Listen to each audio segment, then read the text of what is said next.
Nous ne sommes pas en retard parce que nous avons quand même la certitude de votre présence sur la lucarne joyeuse de la télévision nationale. Et d'ailleurs, nous nous excusons pour ce léger retard. Mesdames et messieurs, vous l'avez compris, ce n'est que de la rhétorique, une façon bien sûr de vous mettre à l'aise et de vous permettre de bien suivre le deuxième numéro de votre émission Génite sur Coloma, donc de ce mardi 13 août 2024, même si le ciel est un peu clément avec nous, puisque là aujourd'hui il pleut intermittemment et ce sont les fines pluies. Et puis comme vous le savez, après l'investiture du président Paul Kagame, ce dimanche 11 août, où le président de la République avait donc pris part sur invitation de son homologue rwandais, le général Mamadi Doumbouya a regagné la terre de ses ancêtres hier lundi 12 août 2024.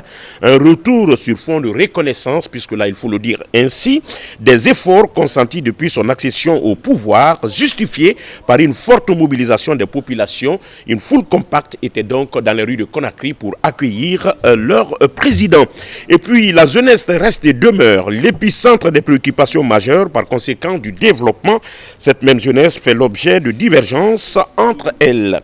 C'est pourquoi donc le Forum des jeunes pour le développement de la sous-préfecture de Bounouma, FODEGEB, se donne pour tâche d'unir les jeunes de la dite localité autour du thème Jeunesse unie pour un développement durable. Monsieur Nian Sonomi, président de la jeunesse de la sous-préfecture de Bounouma et coordinateur de la dite structure, et monsieur C. Alphonse Gamis, vice-président, nous donnerons beaucoup plus de détails sur leur motivation. Et puis, expliquer les biens fondés de l'interdiction de l'exploitation artisanale de l'or en cette période des pluies.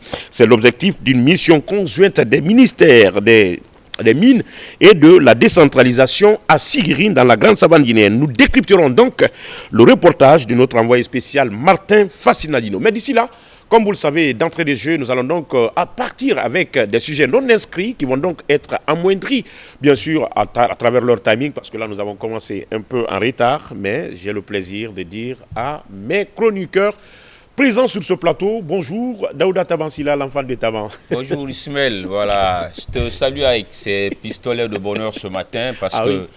Voilà, nous sommes ragardis encore davantage d'être sur ce plateau comme tous les jours, en tout cas lundi, mardi, de 11h à midi. Oui. Et vous suivez cette émission sur nos différentes plateformes également, voilà, via YouTube, Facebook, Twitter, X, voilà, qui est devenu X. Alors, nous vous saluons avec un cœur ouvert. Et les sujets qui sont à l'ordre du jour, certainement, vont vous convaincre parce que la qualité de débat ne fera pas défaut. Et puis, Aboubacar Junior, bonjour. Bonjour Ismaël, bonjour à nos invités de la Guinée forestière. C'est un plaisir de partager ces moments avec l'intérieur du pays et qu'on sache qu'on est suivi partout à travers le pays. Oui. Et leur invitation donne l'opportunité et démontre la volonté des responsables du ministère de la Communication et de la Direction générale de la RTG de faire de la visibilité sur toute la Guinée en général. Tout à fait, sur toute la Guinée en général à travers des initiatives juvéniles. Exactement. Voilà, monsieur Sonomi, c'est ça? C'est bien ça, M. Camara. Bonjour, M. Camara. Comment ça va? C'est un plaisir pour moi d'être sur votre plateau ce matin. Et vous êtes à votre première fois?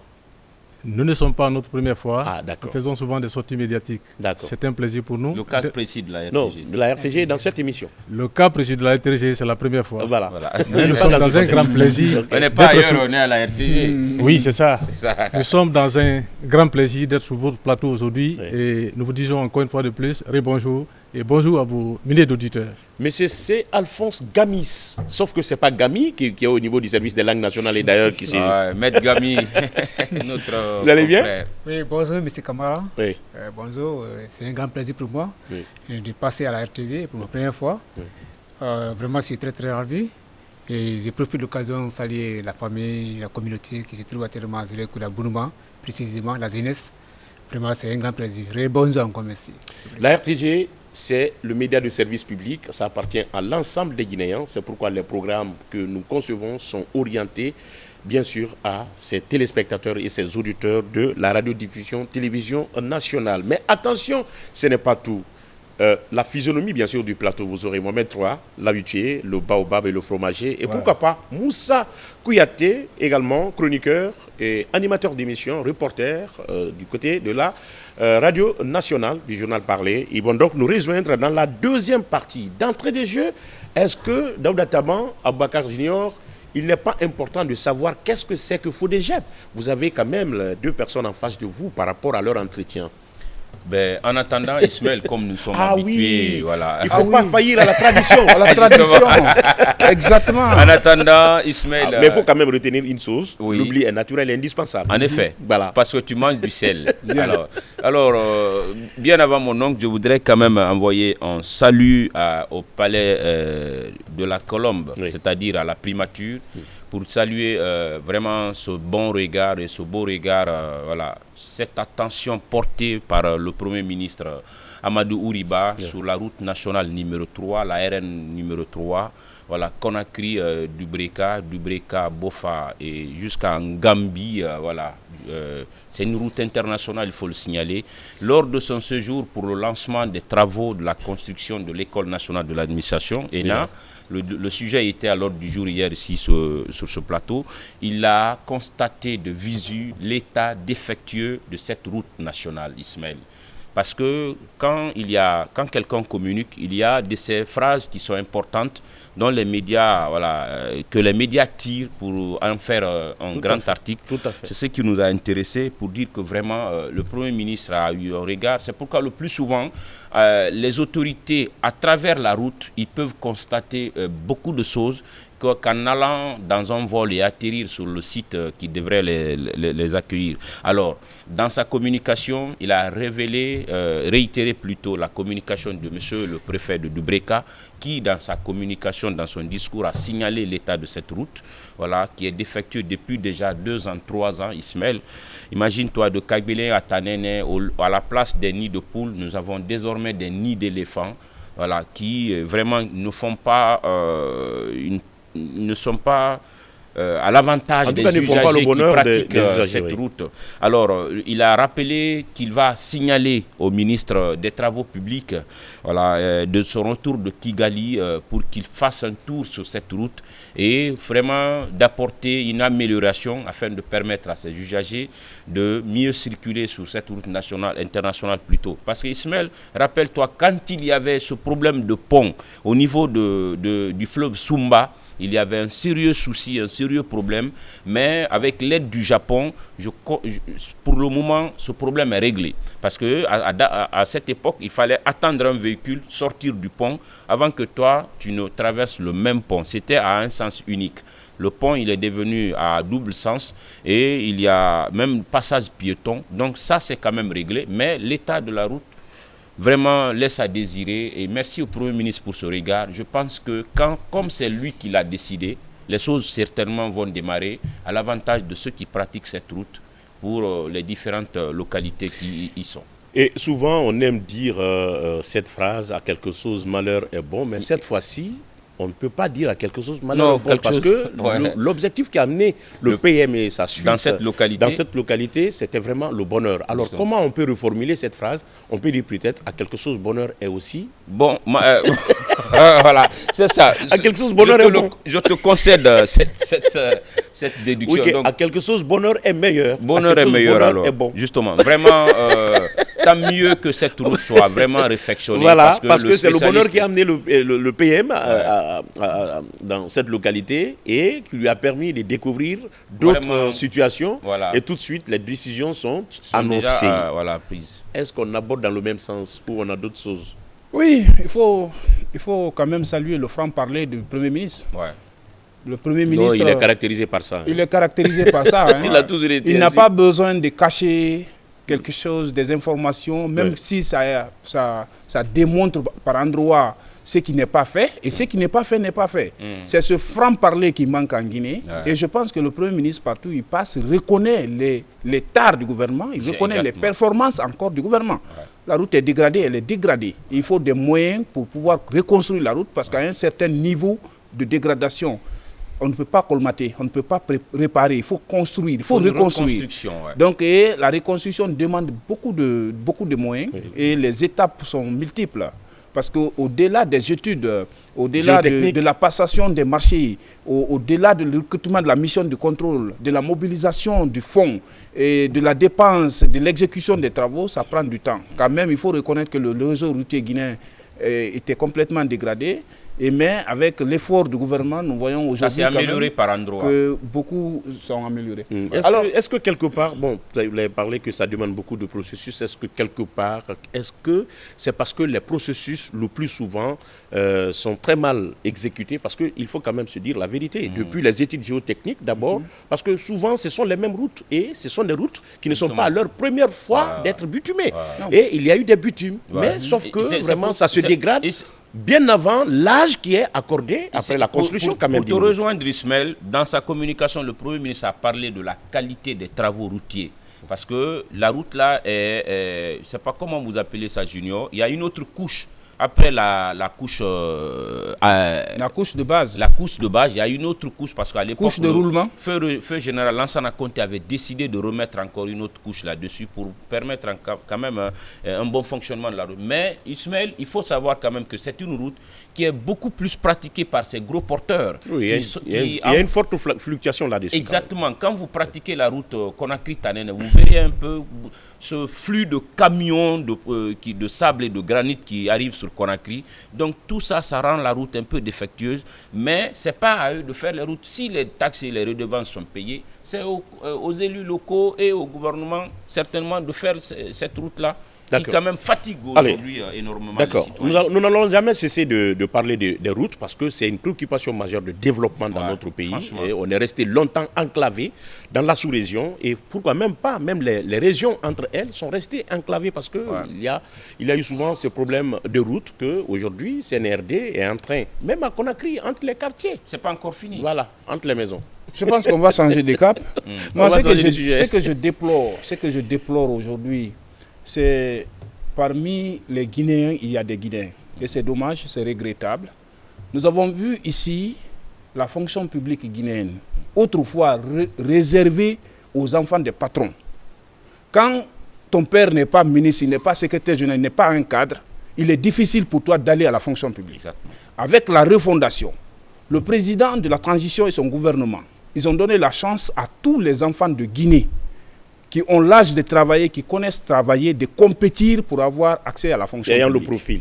Des différents départements ministériels, l'éducation, la santé, l'économie, finance, l'agriculture. Tous les secteurs. Tous les secteurs. On dit on donne l'opportunité aux enfants de Guinée de postuler pour rendre service à leur nation. Vous voyez des Guinéens, encore parmi ces Guinéens, qui prennent de l'argent à ces postulants pour l'intégration à la fonction publique. Pour les miroiter des fausses promesses. Et c'est dommage et c'est regrettable. Ouais. Nous condamnons ces faits. Parce qu'hier, vous avez suivi notre ami Mamadi Ternan Kamissouko qui nous a proposé cet élément, qu'il y a encore des gens qui viennent pour escroquer les candidats. On te demande 5 millions, 10 millions pour t'intégrer à la fonction publique. C'est un sabotage de l'action gouvernementale. C'est un sabotage. Je pense qu'il faut revoir cela. Ça, ce ne sont pas des erreurs. Hier, on en parlait. Ce sont des fautes. Hier, on en parlait. Ce sont des délits. On en parlait. 9 ans, 10 ans, tu es contractuel. Tu n'as pas de salaire. Aujourd'hui, 10 000 fonctionnaires dans le secteur de l'éducation seulement sont recrutés. 10 000, le secteur de l'éducation seulement a recruté 10 000 jeunes fonctionnaires qui ont fait 10 ans, 20 ans sans salaire. Aujourd'hui, ils sont fonctionnaires. Et les autres départements sont en train de faire la même chose. Un test qui est ouvert pour tout le monde. Les gens ont les mêmes chances. Et toi, tu viens demander 10 millions, 20 millions pour enlever ta banque parce que il n'a pas quelqu'un là-bas et tu places celui qui t'a donné de l'argent. Communément appelé bras long. Je pense qu'il faut avoir une vision claire sur ça. Et nous demandons encore une fois ce que le ministère de la fonction publique est en train de faire. En dénonçant ces abus, il faut que le suivi soit là. Parce qu'il y a des gens en Guinée qui n'ont pas de parents à la fonction publique. Ils n'ont pas de haut gradé pour les envoyer dans la fonction publique. Ils sont partis avec leurs connaissances pour être évalués, éventuellement être recrutés. Si vous prenez de l'argent aux gens, ceux qui seront admis sont obligés d'être mis à côté pour prendre ceux qui ont payé de l'argent. Je pense qu'il faut se soir à ça. Et les 4 personnes qui sont présumées être impliquées dans ces faits doivent servir d'exemple. Il faut rendre public leur audience. Parce que c'est un sabotage pur et simple. Il y a eu toutes les communications autour de ce projet. Le recrutement, c'est une chance que le CNRD donne aux enfants de Guinée. Chaque année, l'université guinéenne met au moins 50 000 étudiants sur le marché de l'emploi. Et c'est vrai, l'État ne peut pas engager tout le monde. Mais l'État a décidé de rajeunir, moderniser l'administration, en mettant d'autres à la retraite pour recruter d'autres. Qui ont l'âge d'être à la retraite. Ici des gens qui ont l'âge de mon père, qui ont 22 ans à la fonction. On n'a pas sciemment mis les gens à la retraite. Hein. On a vu des gens ici, ils ont à la retraite.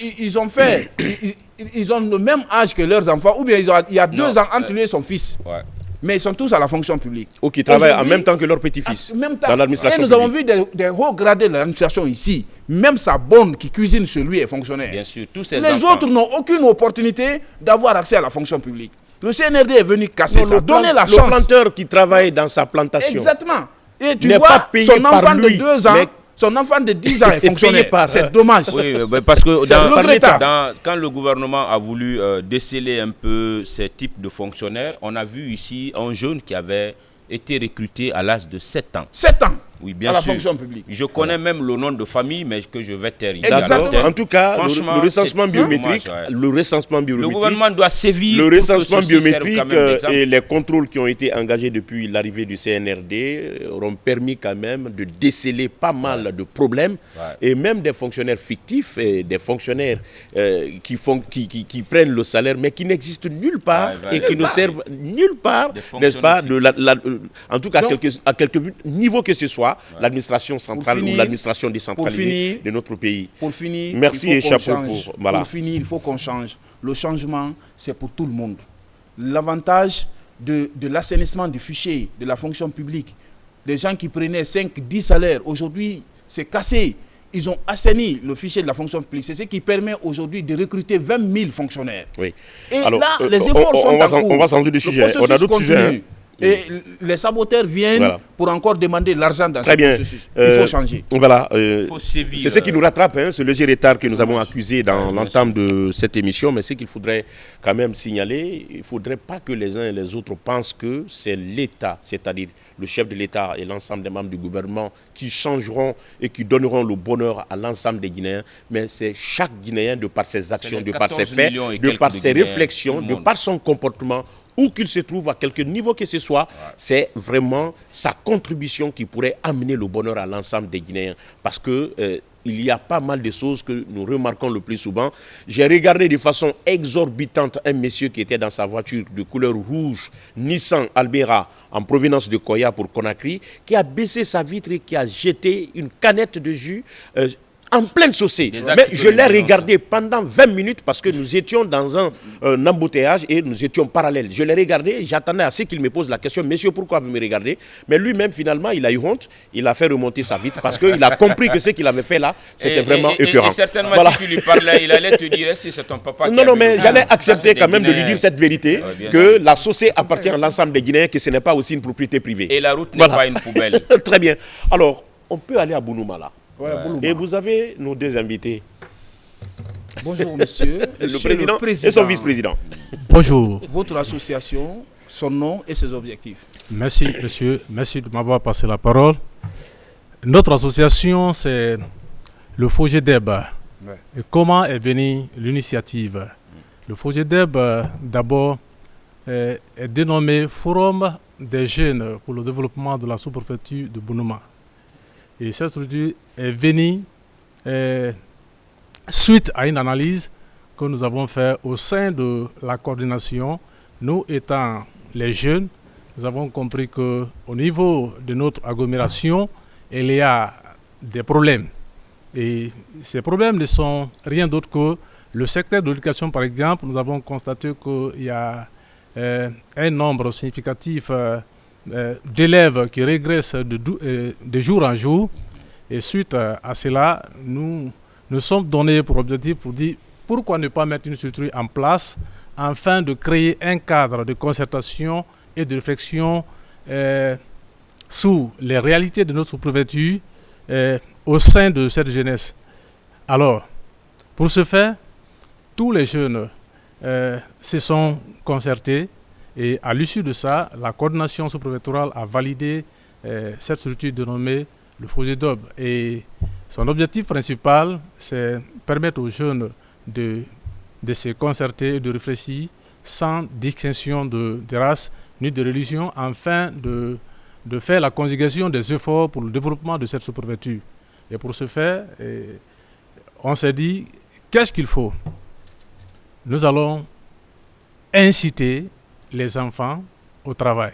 Et pour le faire, dans un premier temps, on s'est dit, bon, au lieu d'aller distribuer de l'argent, qu'est-ce qu'il faut faire? Dans cette sous-préfecture, nous avons plus de 24 villages réunis en 10 districts. Et quand il s'agit des examens nationaux, il y a même des élèves qui quittent à 30 km, à 35 km pour venir composer dans le centre qui est la sous-préfecture. Alors le FOGEDEP se dit, au lieu d'aller distribuer de l'argent, nous allons faire une initiative afin d'encourager, parce qu'on aime souvent dire, celui qui a faim n'est pas libre. Alors pendant ces examens, le forum s'est retrouvé, les jeunes se sont retrouvés pour enfin venir en aide, en assurant les enfants pendant les 3 jours des examens nationaux. Et comme je le disais, à l'issue de ça, puisque les enfants, je peux le dire, ils n'avaient pas faim, à travers cette initiative, nous avons compris qu'il y a un résultat significatif au niveau de l'examen d'entrée en 7e, ce qu'il faut encourager. Et on ne s'est pas arrêté là. Nous avons dit, au niveau de cette structure, il faudrait que nous fassions aussi la promotion de l'excellence, la promotion du mérite, et œuvrer aussi pour le maintien de la majorité des jeunes filles à l'école, surtout dans le milieu rural. C'est pourquoi, à l'issue de nos efforts, nous nous sommes réunis encore à nouveau pour prendre des initiatives. Comment encourager ces enfants? D'accord. On va revenir sur le mérite, mais moi je voudrais quand même à travers l'association m'adresser au vice-président. D'abord, Bounoumou, c'est où? C'est pas Bounoumou, hein, c'est Bounouma. Bounouma. Voilà. C'est dans... Zérekouré. Bounouma, merci de la parole. Bounouma, c'est dans Zérekouré, dans la région de Zérekouré, la préfecture de Zérekouré, à 12 km de la préfecture de Zérekouré. Bounouma est situé non seulement à l'est, Yalunzou, la sous-préfecture de Yalunzou, au nord, la sous-préfecture de Péla, je pense qu'on vers Yomou, et au sud, par Djeke. Djeke, la sous-préfecture de Bounouma se trouve sur la transversale Bounouma, Zérekouré, Djeke. Ceux qui connaissent réellement la Sogipa qui se trouve à Djeke actuellement. Absolument. Alors, monsieur le vice-président, c'est bien quand même de mettre cette structure en place parce que beaucoup de localités aujourd'hui, à travers leurs fils résidents ou ressortissants, créent des initiatives pour venir en aide à ceux qui sont restés au village par rapport à certaines activités qui sont encore un peu non connues dans ces communautés. Comme l'a dit le président, vous avez réuni certains candidats aux différents examens pour leur donner à manger, loger certains qui ne sont pas nés dans ces villages où il y a les centres d'examen. Est-ce qu'aujourd'hui vous avez d'autres initiatives au-delà, parce que nous sommes pendant les vacances, est-ce qu'il y a des initiatives quand même entreprises d'ici l'ouverture pour que ceux qui n'étaient pas encore inscrits dans certaines écoles puissent être motivés à travers vos initiatives déjà mises en place? Ok, merci, monsieur Camara, j'espère. Monsieur Silla. Oui, je suis le seul Silla. Je suis le seul Silla ici. Merci, je suis protégé par mes oncles. Par rapport à cette initiative, je pense que monsieur le président n'avait pas encore terminé. C'est par rapport à l'objectif. Nous avons prévu au niveau de Bounouma, c'est-à-dire à travers notre forum, c'est-à-dire former les jeunes dans le cadre de l'autonomisation, c'est-à-dire des activités. C'est-à-dire au-delà de l'école, quoi. Au-delà de l'école, oui. Au-delà de l'école. Donc, au niveau de l'école, je reviens à votre question. Nous avons prévu réellement préparer les jeunes qui vont passer des cours de vacances, puisqu'il faut aussi revoir le cas-là. Il y a eu des admis et il y a eu aussi qui n'ont pas eu la chance d'être admis. Nous sommes en 6e au niveau du BPC. Donc, nous avons prévu cela. Au niveau du forum qui aura lieu bientôt, c'est du 8 au 11 septembre. Donc, où là-bas, chez vous Bounouma, dans le Bounouma centre, du 8 au 11, le forum aura lieu. C'est bien. Et là, nous invitons tous les jeunes qui viennent de Bounouma ou pas, à vraiment assister. Et nous avons prévu former des jeunes de Bounouma, 150 personnes. Au-delà de 150, peut-être on peut l'avoir même. Nous avons prévu 150 personnes pour le moment, pour former non seulement la majorité des femmes. Donc, en saponification, en teinture. Les activités lors de ce forum, le contenu de la formation. Les activités par rapport à la formation, nous avons formé des jeunes. Excusez-moi, avant de répondre à la question, nous avons constaté que les jeunes, la plupart des jeunes de Bounouma qui sont venus étudier à Conakry ici, quand beaucoup finissent, ils se retournent au village. Ils sont là en train de faire les taxis motos, d'autres pensent qu'ils n'ont plus de l'avenir. Nous allons ramener ceci là pour dire que vraiment ce n'est pas la fin du monde et ce n'est pas vraiment le moment de baisser les bras.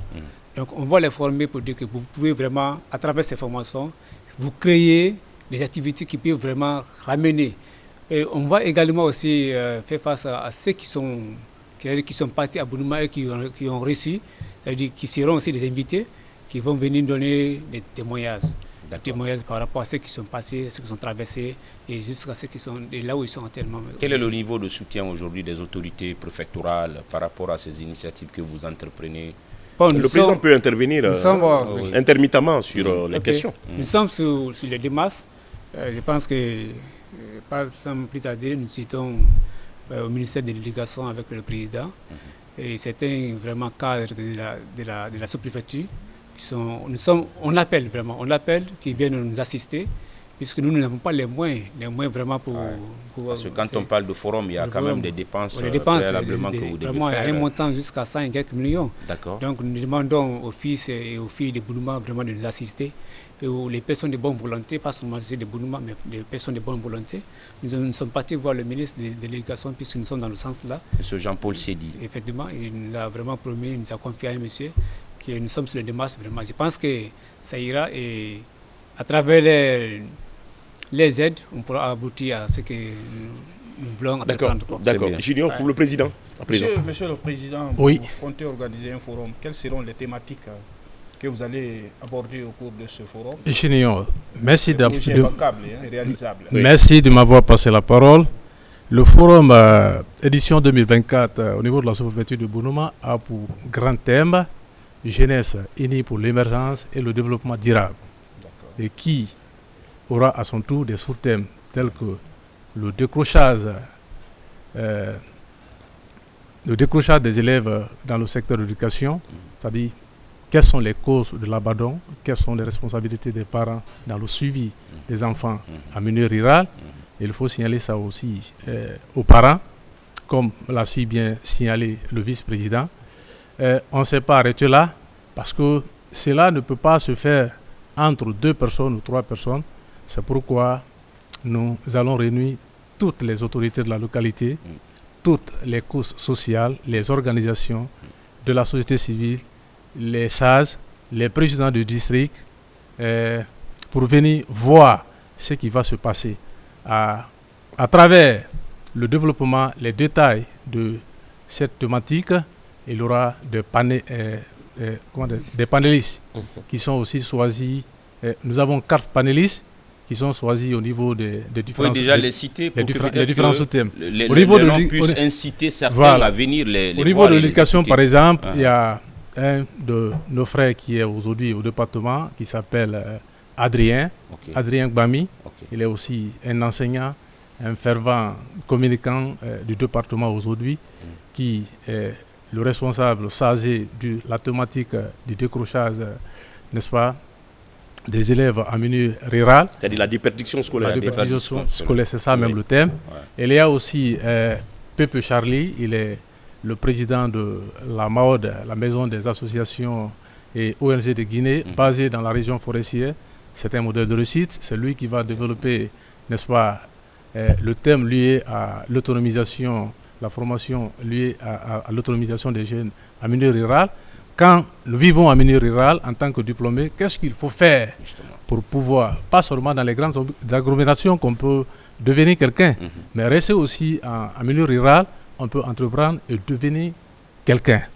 Et à l'issue de ça, nous allons aussi profiter de ce forum pour renforcer, donner le rôle des jeunes dans la paix, la cohésion sociale. Vous savez, la jeunesse, c'est le facteur, c'est même la base de tout développement. Donc, à l'issue de ça, c'est vrai que nous ne sommes pas en guerre, mais il faut toujours renforcer. Il est important qu'on renforce aussi la cohésion sociale dans cette localité. Parce que Bonouma est une grande zone qui égose à peu près toutes les Guinées de la Guinée, il faut le dire. C'est une zone cosmopolite. Une zone cosmopolite. Alors, monsieur le vice-président, peut-être pour ne pas interrompre, comme on est un peu plus par le temps, moi je voudrais quand même voir, parce que vous n'avez pas, depuis que vous avez commencé vos différentes communications, vous n'avez pas parlé de femmes ou de filles. Actuellement, les projets aussi avancent quand il y a cette question du genre et d'équité, le plus souvent. J'espère que ça a été dit. Hein. Ok, non, ça n'a pas été. En fait, je voudrais savoir, oui. Dans ce que vous entreprenez, par exemple, au-delà des thématiques prévues pour la gente féminine, est-ce que dans l'association, vous avez aussi des femmes qui assument des rôles? Parce que ça peut motiver d'autres filles aussi. Parce que quand une fille, par exemple, dit dans un forum comme ce que vous voulez organiser, chers amis filles, n'abandonnez pas les classes, tant, ça pourra encourager. C'est pourquoi je me base un peu sur cette thématique, parce que la question du genre aujourd'hui est une thématique très importante. Très importante, comme vous le dites, mais c'est là. Oui. En fait, nous sommes au niveau de la structure, effectivement, il y a des jeunes qui travaillent avec nous. C'est pas parce que c'est nous qui devons venir répondre, ça veut dire faire face aux journalistes, non. Il y a actuellement sur le terrain, à Conakry et à Zérekure ou à Bounouma, des jeunes filles qui sont sur le terrain en train de travailler. C'est ça. Donc nous sommes vraiment... Chacun a sa responsabilité, comme je l'ai dit. Et les filles qui sont avec nous, travaillent avec nous, elles sont sur le terrain. Actuellement, il y a d'autres qui sont en ville avec les ministres, les directeurs, ainsi de suite. Il ne faut pas prendre tout le budget de Conakry et envoyer à Bounouma. Pas tout le budget, puisque, en fait, comme vous le dites, nous voulons former vraiment. Nous voulons vraiment que cette jeunesse, et c'est la première fois, depuis 1992, que la sous-préfecture de Bounouma est devenue sous-préfecture, il n'y a pas eu une telle rencontre pareille à Bounouma. Donc, et c'est la première fois, non seulement l'initiative du président et moi. Donc nous voulons réellement, nous avons compris, la ville, la Guinée forestière, c'est surtout Bounouma, c'est un centre où vraiment les femmes se battent. Donc nous voulons réellement que ces femmes qui se battent là, c'est-à-dire aident non seulement les maris dans les foyers, et également aussi apportent quelque chose pour la sous-préfecture de Bounouma. Merci. Donc, est-ce que peut-être, oui, pour rajouter un peu, est-ce que ce n'était pas judicieux d'avoir même une femme parmi les panélistes? Nous avons pas mal de femmes leaders aujourd'hui qui dirigent des associations, qui sont des femmes entrepreneurs, qui sont des femmes dynamiques, et qui peuvent effectivement faire des très bonnes animations et des très belles présentations. Monsieur Camara, vous avez marché sous ma langue. Parmi les panélistes. Sauf que votre langue n'est pas fracturée. Oui, je sais. Il y a une femme parmi les panélistes. Vous le rappelez. Une femme que nous qualifions d'une catégorie de modèle de réussite. Oui. Qui viendra, qui est actuellement même à la direction nationale du laboratoire à Conakry ici, et qui s'est dit favorable au choix que nous avons porté à sa personne et qui sera avec nous. Et elle va en témoigner. Au fait, elle est considérée comme une personne que l'on considère comme des success story. Success story, modèle de réussite. En matière de cette grande rencontre, comme je l'ai dit au départ, c'est un cadre de concertation et de réflexion. L'autonomisation des femmes fait partie de nos objectifs. Vous le savez que les femmes sont les baromètres de la société. Elles sont les baromètres de la société. Lorsqu'une femme est indépendante, les hommes ont plusieurs bureaux. Mais lorsqu'une femme gagne, les 90% de ses revenus, de ses avoirs, elle l'utilise pour sa famille. C'est pourquoi, dans cette rencontre, les femmes sont dans les grandes lignes. Et comme c'est la première édition, on ne pourra pas tout détailler ici, il faut le dire. Sinon, nous connaissons des institutions aujourd'hui qui évoluent seulement dans la basse Guinée et la Guinée forestière, mais qui œuvrent dans le cadre de l'autonomisation des femmes. Mais si ces femmes-là ne sont pas bien organisées, si nous ne les aidons pas à mieux s'organiser, il y a des fois des grandes institutions qui viennent avec de l'argent. Ils peuvent se retourner avec l'argent qu'ils apportent pour l'autonomisation de ces femmes. Tel que quand vous prenez Potentiel Guinée, c'est une institution internationale qui œuvre dans le cadre de l'autonomisation des femmes. Mais si seulement les femmes sont organisées, en association. Je préfère le terme institution sans citer les noms. Voilà. C'est un peu ça. Maintenant, je voudrais m'intéresser un peu à la question environnementale. Oui. Vous parlez de développement durable. Oui. Est-ce que dans votre plan d'action, parce qu'on sait avec les conséquences du dérèglement climatique, la Guinée forestière a par endroits sa forêt détruite. Est-ce que votre vision touche ce secteur stratégique de développement? Le vice-président voudrait s'exprimer. Cette question, je vais la laisser au niveau de mon vice-président parce que nous avons même une entreprise qui œuvre dans ce sens. Lui pourra bien développer. Sauf qu'on parle du forum aujourd'hui. Oui, nous sommes avec le forum. Donner son point de vue par rapport à cette question. Par rapport à votre question, monsieur Camara, oui. Je suis entré avec les camarades. Par rapport à cette question, c'est la première édition. Nous sommes réellement, nous avons prévu comme action l'environnement. Et dès le premier jour, d'abord, nous avons essayé de passer par l'assainissement de la sous-préfecture de Bounouma. Et on va clôturer également par le reboisement, je ne sais pas comment je dis. D'accord, voilà, c'est le reboisement, effectivement. Voilà, on va terminer par ça. Et nous avons constaté la Guinée forestière, d'où nous sommes nés, grandis. Avant, c'était une forêt touffue. Ouais. Aujourd'hui, tu passes à partir de 15h, on sentait déjà la nuit sur la ville. Mais de nos jours, vraiment, tout est parti. Donc nous avons également, comme il a bien dit, on a un projet de faire par rapport à ça. Nous avons essayé de revenir sur ce que les parents ont fait. Et comprenez-nous, nos parents disent que vraiment, je préfère couper ça et planter des lévias. Ou couper les arbres et planter des cacao ou café ou les palmiers. Donc c'est important, mais vraiment il faut aussi protéger l'environnement. Donc nous avons mis ça dans notre programme. D'ici 2025, on vous invite à Bounouma, venez voir la ville de Bounouma, venez voir vraiment l'environnement de Bounouma. Et ce sera que Dieu nous garde en vie d'ici là. C'est extrêmement important parce que nul n'est dans le secret. En tout cas, alors aujourd'hui, s'il y a un message à véhiculer, Bounouma n'est pas la seule sous-préfecture. Il y a plein de sous-préfectures tout à l'heure où il a donné la position géographique. Mais est-ce que vous avez un message particulier par rapport à cette jeunesse de la forêt, surtout autour de la thématique qui n'est rien d'autre que l'union, parce que c'est dans l'union qu'on peut mettre en place vraiment quelque chose de durable. Oui. Merci, M. Camara. Oui.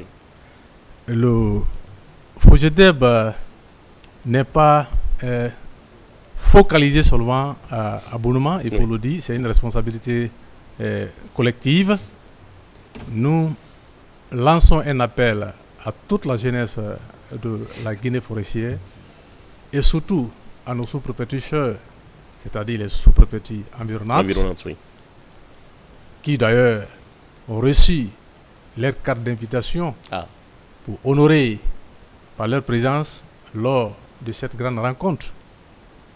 Et aujourd'hui, les autorités préfectorales et sous-préfectorales ont tous reçu leur carte d'invitation. Elles ont aussi adhéré parce qu'il faut d'abord les informer. Tout ça. Elles ont aussi adhéré. Voilà. J'ose croire qu'ils vont honorer par leur présence. Donc, nous ne sommes pas restés fermés. Et à travers d'ailleurs ce plateau, je les invite encore à se mobiliser afin que ce forum soit, n'est-ce pas, un exemple, n'est-ce pas, au sein de cette communauté, au sein de la région forestière. Des personnes de bonne volonté vous regardent dans cette émission et tout ce que vous venez de dire, ça demande pas mal de moyens et vous n'en avez pas. Ça, il faut le dire. Oui. Et comme l'a dit tout de suite Monsieur le Vice-président, vous allez passer votre contact pour que ces personnes puissent réagir au-delà de ce plateau. Merci, M. Camara. Oui. Et comme l'avait si bien dit M. le Vice-président, cette activité que nous menons avec nos propres moyens. Pour l'instant, nous sommes limités. Nous appelons à toutes les personnes de bonne volonté de nous venir en aide. Oui. Donc, s'il faut donner nos contacts, on va vous les laisser. Et c'est ce que je peux dire. Vous pouvez donner le contact? Voilà. Allez-y, donnez le numéro. Vous pouvez prendre le 626 oui. 64 oui. 65. D'accord. Sur ce numéro, on est joignable. Il y a des SILA, bon, ils sont quelque peu intelligents. Oui. Vous pouvez revenir sur le contact. Voilà, 626. Tant mieux. 64 oui. et 65. Et 65. Ouais. Facile à retenir. Très bien, un numéro facile, sauf que les toutous le plus souvent, il faut revenir plusieurs fois. Monsieur Sonomou, oui. Il ne nous reste qu'à vous dire merci. Et si vous avez... Oui, allez-y. Voilà, j'aimerais aussi profiter de votre plateau pour souhaiter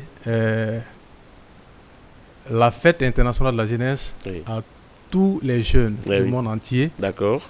Et aussi à passer une salutation à mon président de la coordination sous-préfectorale, à l'occurrence Maître Vincent Kama, s'il me suit, mais aussi à M. Séverin C. Mami, le président de la coordination de la jeunesse Manon dans le Grand Conakry. S'il me suit de près, toutes mes salutations. Et à la directrice générale. Mais aussi à la directrice générale. Et d'ailleurs... Ah, elle est de Bounouma. Non, je ne t'ai pas dit ça. Nous voulons vraiment savoir. Moi, je voudrais aller dans ce... oui, mais parce que... non, Daouda Taba est libre d'aller livrer une interview pour ça. Ah, bien sûr. Non. À son bureau. Madame la directrice. Voilà. Sans oublier le ministre de l'enseignement préuniversitaire et de l'alphabétisation. Très bien. Ça, c'est compris. Monsieur C. Alphonse. Sédi. J'espère qu'on a commencé à vous appeler là. Allez-y. Oui. Allez-y. Je voulais tout d'abord dire, je voulais d'abord profiter de que vraiment le forum ne se limite pas seulement à Bounouma. Oui. C'est pas seulement sur le plan régional. Si je parle du régional, c'est pas seulement au niveau de la région des Irékouré. Oui. Nous prétendons étendre nos activités un peu partout. Éventuellement. Et même partout sur le plan national. D'accord. Et moi, par exemple, j'ai étudié à Bouquet. J'ai eu mon examen d'entrée en 7e à Bouquet. J'ai mon BPC à Koundara. Donc le papa était fonctionnaire. Il est fonctionnaire. C'est ça. Oui. Ah, il est fonctionnaire. Il est fonctionnaire, oui. D'accord. En activité. En activité, si. Très bien. D'ailleurs, je profite de lui dire bonjour. Il est actuellement aux impôts de Matam ici. Ah, ok. Je profite de l'occasion de lui dire bonjour. Donc, j'ai vu la situation à Koundara où les jeunes quittaient de Termessin jusqu'à Koundara pour venir étudier. Oui. Donc, nous prétendons à la longue aller jusqu'à dans ces localités. Je vois que vous êtes très reconnaissant. Voilà, merci, monsieur C. Alphonse. Merci beaucoup. D'être passé dans cette émission. Merci. Monsieur Sonomou. Sonomi, attention. Sonomi. Monsieur Sonomi. Voilà, merci d'être passé. Sonomou, ça... Voilà, Sonomi. Sonomi, oui. Vous êtes à votre première fois, je sais que ça ne va pas être la dernière. Non, ça ne sera pas si tout va bien. À votre retour après le forum, il faut nous rendre compte. Et avec des images à l'appui. Après le forum, nous allons vous revenir. Très bien. Et nous vous promettons aussi, le mois d'août à venir, en 2025, si tout va bien, nous serons sur ce plateau. Inch'Allah, si tout va bien. Al-Khali Mohamed Keita, le temps pour nous de recevoir Mohamed III et Moussa Kouyaté.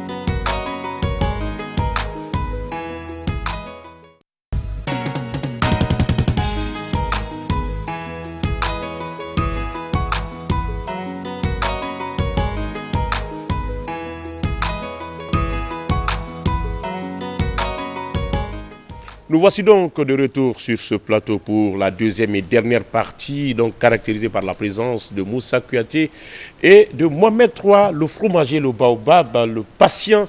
Bonjour. Bonjour à Ismaël, bonjour aux chroniqueurs, bonjour aux invités. Très bien. Et bonjour à la forêt. Merci Parce beaucoup. Parce que là, j'ai vu la forêt qui parlait de la forêt pour les forestiers. Mais ils ont oublié qu'il y a la forêt du sud et la forêt du nord. Moi, je suis de la forêt du nord. Merci. Et la forêt reste la forêt. D'accord. Bonjour à tout le monde. Et bienvenue à tout le monde. Très bien. Moussa Kouyaté. Forêt du Nord. Bonjour. Oui, attendez.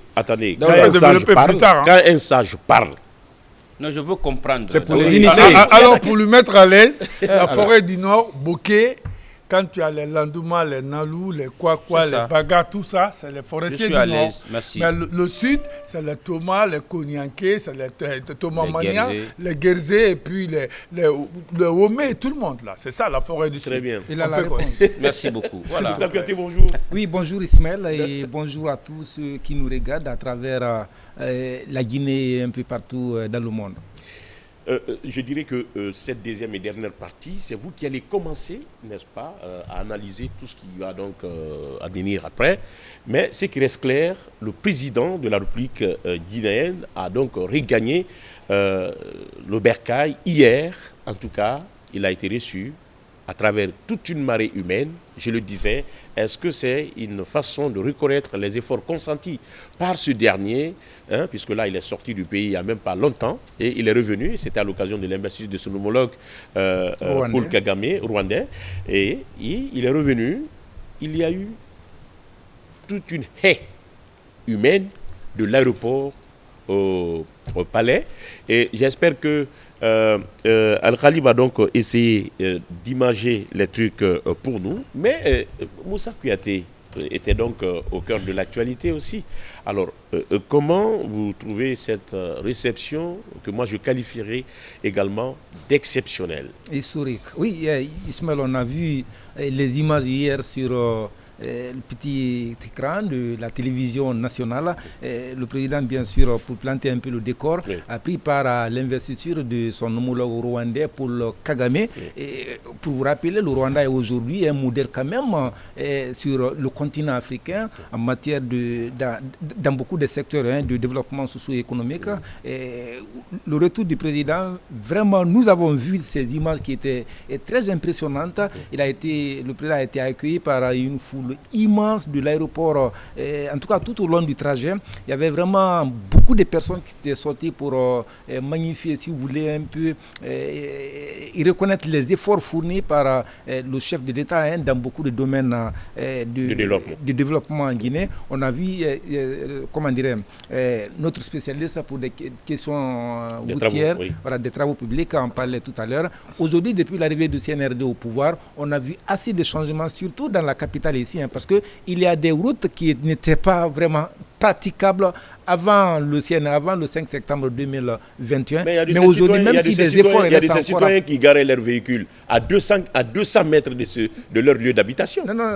Parce que tout simplement... L'accès n'était pas possible. L'accès n'était pas possible. Mais un peu de temps, du 5 septembre jusqu'à maintenant, ce qu'on a vu dans ce secteur quand même, au niveau des routes, ça, il faut le féliciter, il faut vraiment apprécier. Donc, moi, je me dis que la sortie des populations, en tout cas hier, de Conakry pour accueillir le président de la République, c'était une manière de reconnaître un peu ses efforts sur le terrain en matière vraiment de développement socio-économique. Par rapport à son déplacement au Rwanda, vous savez, il a reçu une lettre officielle d'invitation de son homologue rwandais Paul Kagame pour qu'il puisse venir participer à cette investiture. C'est un grand honneur. Exactement, parce que ce qui était surtout marquant au Rwanda, c'est la présence non seulement du chef de l'État, mais aussi d'autres chefs d'État du continent africain qui avaient, s'il faut dire, sanctionné la Guinée à un moment donné, parce que pendant la prise du pouvoir du CNRD, vous savez, la Guinée était sous sanction. Donc, il y avait même des sanctions. Ce sont les principes, les principes de l'organisation qui n'ont rien à voir avec les relations. C'est des principes. Mais vous vous rappelez, bien sûr, il y a eu l'interdiction de déplacement du chef de l'État et d'autres membres du gouvernement à l'étranger. Mais aujourd'hui, la présence, en tout cas le retour de la Guinée sur la scène internationale, ça prouve qu'il y a encore une partie de cette communauté internationale qui soutient la Guinée dans ses efforts. Oui, parce que ce sont les actions qui sont appréciées. Exactement, dans ses efforts vraiment en faveur du peuple de Guinée. Oui, en faveur du peuple de Guinée. Il n'y a pas de sous-commission dans la révolution. On va donc aller avec, surtout que nous sommes sur le plateau. Alors, heureusement que le temps nous casse trop un peu la gueule. Mais moi, d'abord, ma fierté est que le président a été officiellement invité. Bien sûr. Par son grand frère, par son aîné, Le plus expérimenté, auprès de qui il est en train aussi d'apprendre l'expérience. Comme vous êtes en train d'apprendre avec moi ici, sur ce plateau. Bien sûr. Je me libère. Je me dis, j'affirme, je confirme, je Nous réitère, et je persiste et je signe. Nous sommes d'accord. Et Paul Kagame a réussi. Et vous avez vu, vous n'avez pas compris quelque part.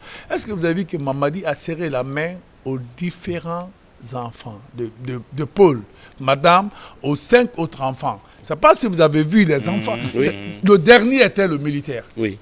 Qui peut-être emboîte le pas à papa. Oui. Mais ce sont les progénitures. Peut-être je parle mal la langue des Français, de Paul Kagame. Oui. Et Mamadi, écoutez, j'ai vu mon Mamadi à moi en tenue de la forêt sacrée. J'étais déçu quand je n'ai pas vu mon junior qui était venu avec la même tenue. Malheureusement, qui n'avait pas compris le message. Il allait me ramener la même tenue. Exactement. Et c'est Mamadi qui descend avec sa tenue moderne aussi sur le tarmac de l'aéroport international Ahmed Sékou Touré. C'est beau. Quand ta tenue elle est belle, je porte la même chose, je veux être beau comme toi. Alors il faut aimer ce passage. Je l'ai dit ici hier, je le dis aujourd'hui. Mamadi a fait un bon voyage. J'ai prié qu'il rentre en bonne santé pour la paix et le pain des Guinéens. Heureusement que mon président est encore rentré. Et ce qui m'a beaucoup marqué, c'est à 4 h du matin quand je me suis réveillé, quand j'ai regardé la télévision nationale guinéenne, où il y a une liesse de l'aéroport international Ahmed Sékou Touré jusqu'à Boulbine, Mamadi était ovationné. Si c'était un mauvais Mamadi, vous connaissez les Guinéens? Si c'était un mauvais Mamadi, on n'allait pas le faire.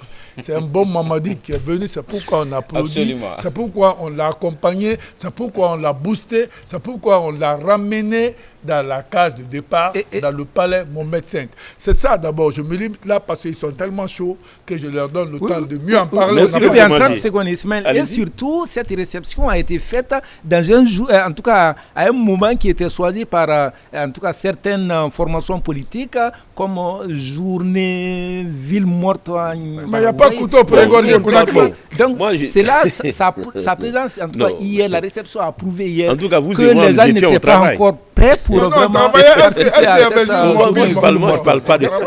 Moi, je ne parle pas de ça. Alors, oui, bon, moi, je ne parle pas de ça. Voilà, moi, je ne parle pas de ça. Daouda Taban. Quoi dire de plus, parce que les images qui passent en boucle en témoignent davantage, témoignent cette liesse de la population de Conakry sur l'autoroute Fidel Castro, à tous les coins de la ville, de l'aéroport jusqu'à Kaloum, jusqu'au palais Mohamed V. Nous avons vu cette route arborée de tricolores, de citoyens guinéens qui d'ailleurs portent quelques effigies du chef de l'État à travers les tricots qu'ils arborent. Donc vraiment, c'est une très belle rentrée, mais ce n'est pas une première parce que nous avons toujours accueilli le président au retour également de ces différents... après les Nations Unies. Justement, après les Nations Unies, après la Turquie, nous l'avons reçu de la même manière, après le Rwanda pour une première fois. Donc c'est pour dire quand même que c'est un Guinéen qui est rentré et il a été accueilli par ces citoyens qui croient en lui, qui quand même croient aujourd'hui aux différentes activités socio-économiques, sociales et économiques qui sont en train d'être vraiment mises en place par le gouvernement du CNRD depuis le 5 septembre, il a rappelé. C'est vrai, il y a des défis encore à relever dans certains secteurs, notamment le secteur des travaux publics. Nous l'avons en parlé avant que Kouyaté ne soit là. Mais il y a quand même quelque chose qui est en train d'être... Parce que rappelez-vous que le chef de l'État, lors d'un conseil des ministres, a rappelé que les travaux d'envergure ne vont pas s'arrêter même pendant cette saison hivernale. C'est pour amener les chantiers quand même à aller vite parce qu'il y a un délai contractuel qui lie l'État à ces différentes entreprises de BTP. Donc il faut aller vite. Regardez par exemple, aujourd'hui Bambeto est libéré en partie. Il y a la ligne directe aéroport Kipé qui est ouverte on a parlé des travaux. Donc vraiment, bonne arrivée au président de la République. Le travail continue et c'est pour le bien de la Guinée. Cette sortie de la population est une réponse junior. Oui, un chef a besoin de soutien. Oui. Un chef a besoin de soutien. Un chef n'est rien sans les populations, sans les diriger. Je pense que ça montre la preuve d'amour entre le président de la République et son peuple. Ça montre que le peuple aime son président et que le président aime son peuple. Alors ce partenariat revenait dans tous les discours officiels de la République qui sont prononcés par Monsieur le Président de la République. Je ne peux pas seul. Venez, on va construire la Guinée. Tous les Guinéens sont importants. Donc cela prouve à suffisance qu'il veut tendre la main fraternelle à tous les Guinéens d'ici ou d'ailleurs de venir construire ce pays. Mamadi, aujourd'hui, quand tu vois la mobilisation à l'aéroport international jusqu'à Boulbiné, comme l'a dit Mohamed, ça veut dire que beaucoup ont laissé leurs occupations pour venir accueillir le président de la République, pour venir accueillir le chef de l'État. C'est ce qui est important. Sur 11 km, aéroport Kaloum. Exactement. Vous voyez, hier, lui-même, sur la voiture, il a tendu la main par là, il a tendu par là, il était fatigué. Ouais. Mais son peuple est là. Ouais, il est obligé de tendre encore sa main. Heureusement qu'il est militaire. Cela prouve que... Donc toi, civil, tu ne pouvais pas... Non, moi, je ne peux pas. Moi, je ne peux pas tendre ma main. Je ne peux pas tendre ma main pour 1 heure, 2 heures du temps. D'accord. Donc, aujourd'hui, il faut se dire la vérité qu'il y a des actes qui sont posés. Et ces actes, aujourd'hui, constitue la passerelle d'amour entre les gouvernants et les gouvernés. Quand un chef travaille, tu mets l'amour, tu mets ton amour dans le cœur de tes citoyens. C'est ce qui se passe aujourd'hui à Conakry. L'arrivée de Mamadi, lui, il m'a retenu à l'antenne. Parce que moi-même, je voulais aller à l'aéroport pour lui serrer la main, pour lui dire merci, monsieur le président, et bienvenue. Mais tu l'as une fois serré la main. Non, je ne l'ai pas encore serré la main. Ah ouais, mais je vais vous dire que à la RTG. Il faut saluer le monsieur, il est très humble. Il veut une audience. Moi, j'ai eu la chance. C'était l'année dernière à Bouramaya, au sacrifice du feu général Lansana Conté. Tu sais, il est très social. Le général est venu là-bas, sans presse, sans médias. Heureusement, moi, j'étais là-bas.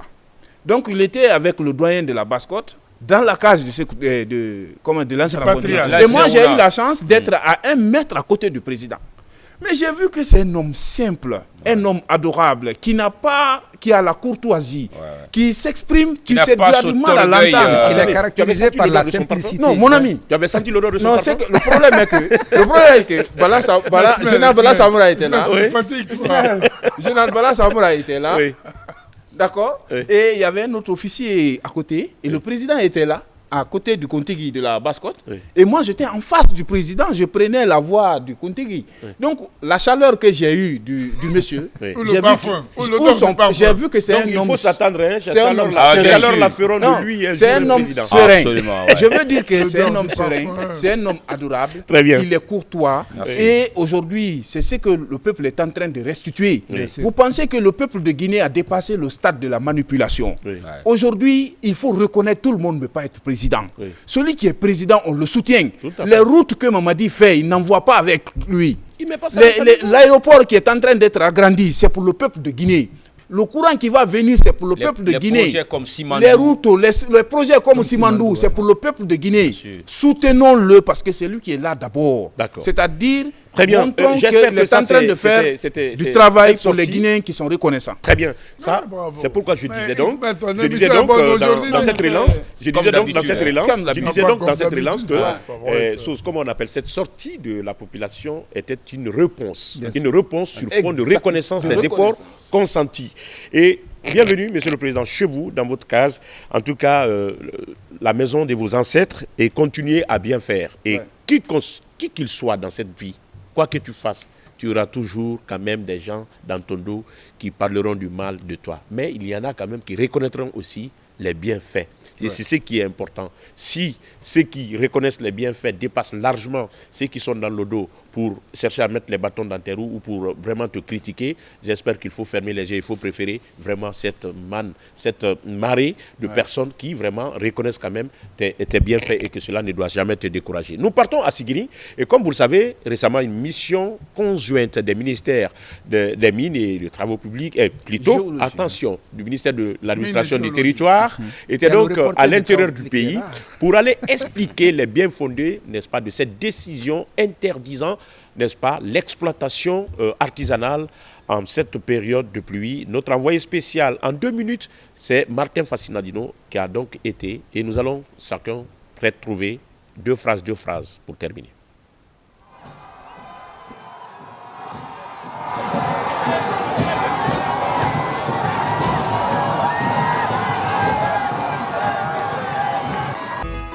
En attendant que l'élément ne soit vraiment disponible, parce que Al-Ghali, deux fois, il se transforme en diable pour vraiment nous ramener les images qu'on souhaite avoir.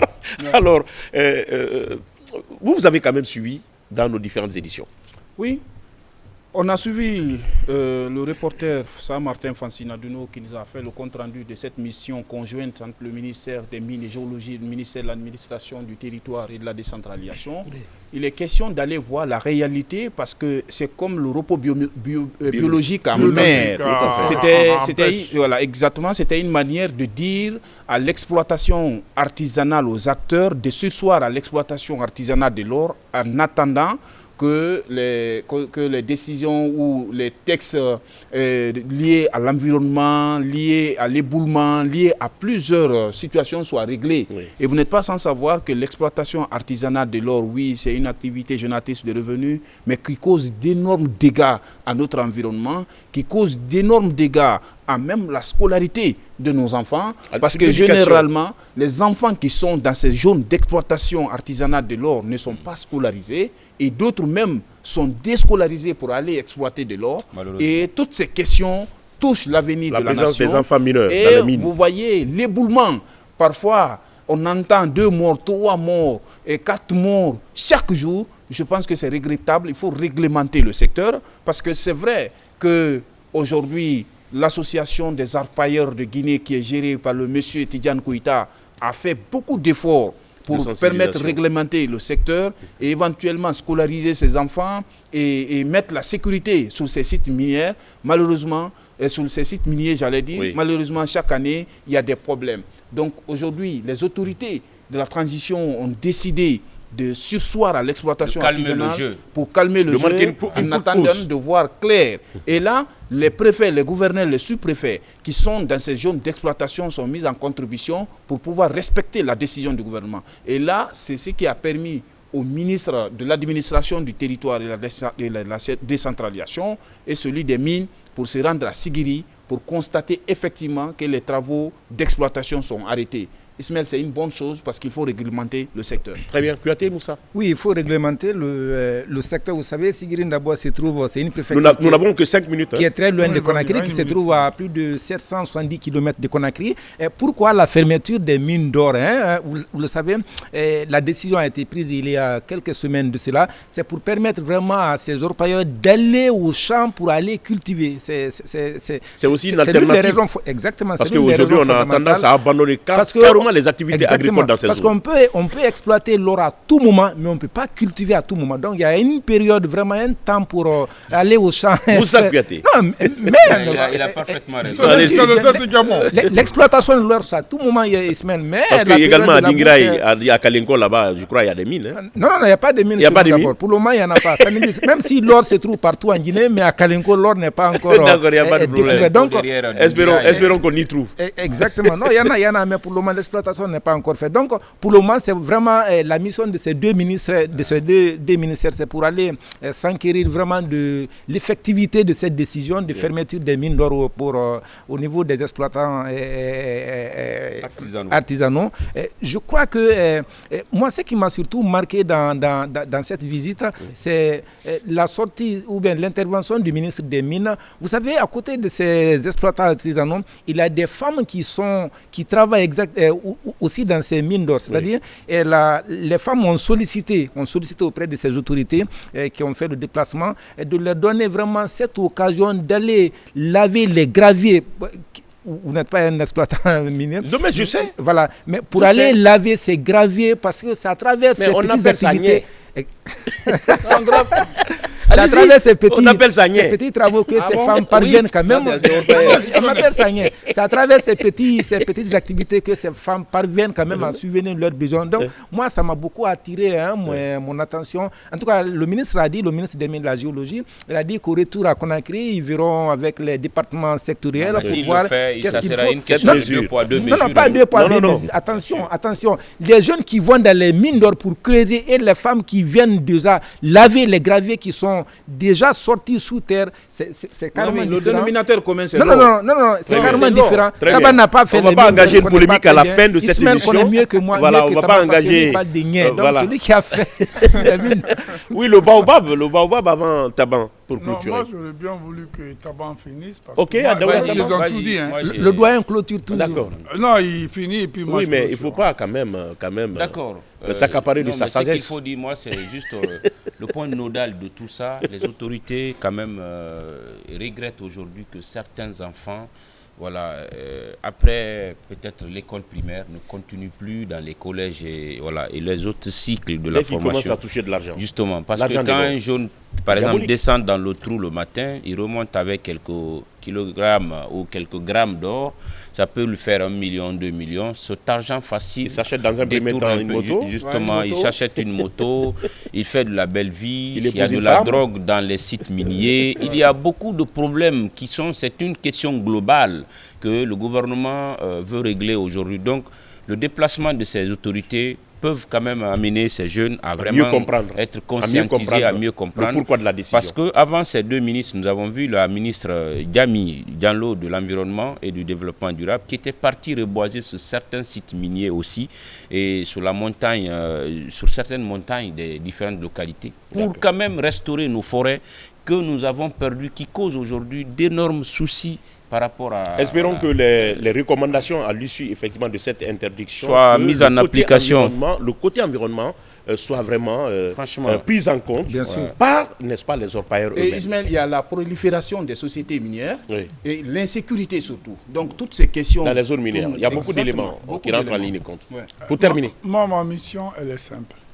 Vous n'avez qu'une minute. Non, je n'ai qu'une seule minute. D'abord, on veut nos enfants à l'école. Oui. Gagner l'argent, c'est bon. Mais quand on a l'argent pérenne, c'est encore mieux. C'est-à-dire quelqu'un qui a appris pour qu'il gagne un peu chaque fois, que de gagner une seule fois ou mourir dans l'éboulement, on n'en a pas besoin. Et écoutez, il a dit un mot qui m'a beaucoup impressionné, c'est le repos biologique au niveau de la mer. Mais au moins, c'est aussi un repos peut-être terrestre ou un repos minier. Parce qu'il le faut pour que les gens sachent que, écoutez, il y a quand même une réglementation. Que les magmas là. Les magmas là. Et puis, écoutez, quelqu'un qui va... Quand vous... Ce qui existe déjà existe. La quantité qui existe à 15 mètres au sous-sol et que la terre se... L'élément est venu tardivement. L'élément du matin est venu tardivement. Donc, avec la permission du modérateur ou l'eau. Mais j'aurais bien voulu que l'État a pris de bonnes dispositions et que je voudrais que ça continue pour que nous puissions donner la vie à nos enfants dans ce pays et que la paix soit dans ce pays. Mais pour qu'on aille de l'avant, l'argent c'est bon. Mais quand on gagne mieux, pour bien manger, l'argent là est bon.